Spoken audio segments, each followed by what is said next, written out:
Magandang araw po. Narito na po ang magiging lagay ng panahon ngayong araw ng Biyernes, October 10, 2025.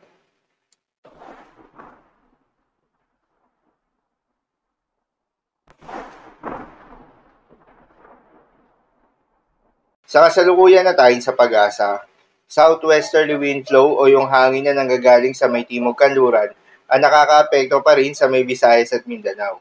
Dahil dito ay asahan yung maulap na kalangitan na may kalat-kalat na mga pagulan at thunderstorms. Habang may panibagong low pressure area na nabuo sa labas ng Philippine Area of Responsibility at nakakaapekto yung trough or extension nito sa may southern Luzon.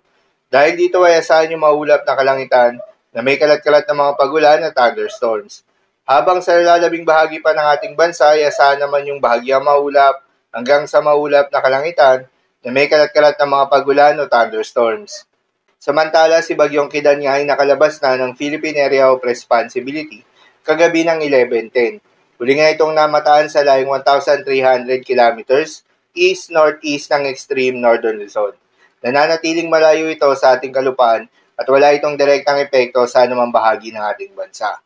Habang may panibagong low pressure area na nabuo naman sa labas ng Philippine Area of Responsibility na huling namataan sa layong 379 kilometers west-northwest ng Pag-asa Island, Kalayaan, Palawan.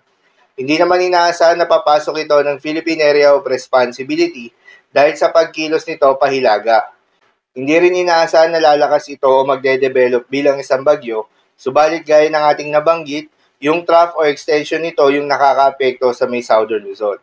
Para sa magiging development nito, patuloy lamang na magantabay sa mga update nating ilalabas, lalo na ng Pag-asa. Para naman sa magiging lagay ng panahon ngayong araw ng Biyernes, dahil nga sa epekto itong southwesterly wind flow, asahan sa Visayas, Mindanao at Palawan, ang maulap na kalangitan na may kalat-kalat ng mga pagulan at thunderstorms. Posible ang mga pagbaha o pagguho ng lupa due to moderate to at times heavy rains. Habang sa Metro Manila, Central Luzon, Calabarzon, Bicol Region at nalalabing bahagi ng Mimaropa ay asahan rin yung maulap na kalangitan na may kalat-kalat na mga pagulan at thunderstorms na dulot naman itong trough or extension nitong low pressure area. Posible rin na mga pagbaha o pagguho ng lupa due to moderate to at times heavy rains.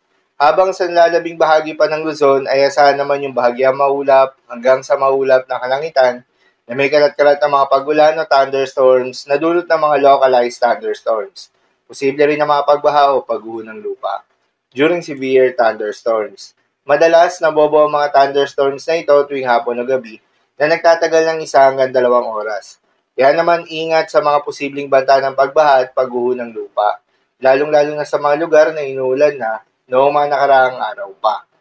Para naman sa magiging lagay ng mga dagat baybayin, ayon sa Pag-asa ay wala tayong nakataas na gale warning sa anumang seaboards ng ating bansa, kaya naman malayang makakapamalaot yung mga kababayan nating mangingisda at yung may mga maliliit na sasakyan pandagat, subalit iba yung pag-iingat pa rin, lalo na kung meron tayong offshore thunderstorms activity, asahan yung paglakas ng hangin dahil kaakibat nito ay pagtaas rin ng mga pag-alon. So, lamang po para sa lagay ng panahon ngayong araw ng Biyernes. Keep safe everyone.